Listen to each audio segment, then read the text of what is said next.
Meta అధినేత mark Zuckerberg పై మాజీ ఉద్యోగి చేసిన ఆరోపణలేంటి? మెటా వినియోగదారుల డేటా ఏ దేశం చేతుల్లోకి వెళ్తోంది?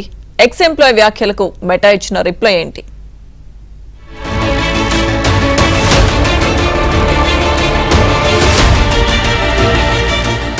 సుంకాల విషయంలో అమెరికా, చైనాల మధ్య వాణిజ్య ఉద్రిక్తతలు భగ్గుమన్నాయి.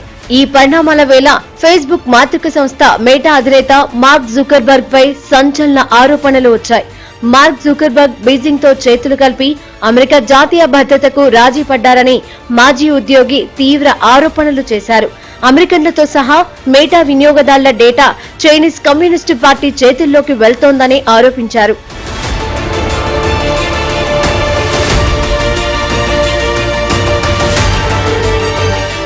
అనైతిక వ్యాపార విలువలు, గోప్యతా విధానాలకు సంబంధించి పలు అంశాలపై మెటా యుఎస్ కాంగ్రెస్ ఎదుట విచారణ ఎదుర్కొంటోంది. ఇందులో భాగంగానే ఆ సంస్థ మాజీ ఉద్యోగి సారావిన్ విలియమ్స్ వేగుగా మారి తాజాగా కాంగ్రెస్ కమిటీ ఎదుట వాంగ్మూలమిచ్చారు. ఈ సందర్భంగా జుకర్బర్గ్ పై సంచలన ఆరోపణలు చేశారు. మెటా ఎగ్జిక్యూటివ్లు పదే పదే జాతీయ భద్రతను అణగదొక్కి మన దేశ విలువలకు ద్రోహం చేయడం తాను చూశానని తెలిపారు. ఈ సంస్థ చైనా ప్రభుత్వం కోసం కస్టమ్ సెన్సార్షిప్ టూల్స్ ను అభివృద్ధి చేసిందని సారావిన్ విలియమ్స్ తెలిపారు. ఈ టూల్స్ తో కంటెంట్ పై విస్తృత నియంత్రణ లభిస్తుందని మెటా అధినేత జుకర్బర్గ్ తాను దేశభక్తుడినని చెబుతారని తెలిపారు. కానీ గత దశాబ్ద కాలంలో ఆయన చైనాలో $18 బిలియన్ వ్యాపార సామ్రాజ్యాన్ని నిర్మించారన్నారు.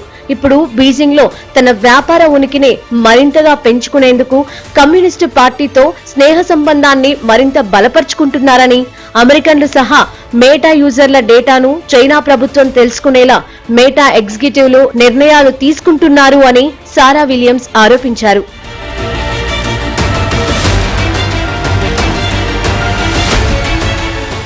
Meta AI model Llama Chinese AI startup DeepSeek కు సాయం చేస్తోందని తెలిపారు. ఇవన్నీ మాట్లాడుతున్నందుకు తనపై $50,000 జరిమానా వేశారని ఆమె పేర్కొన్నారు.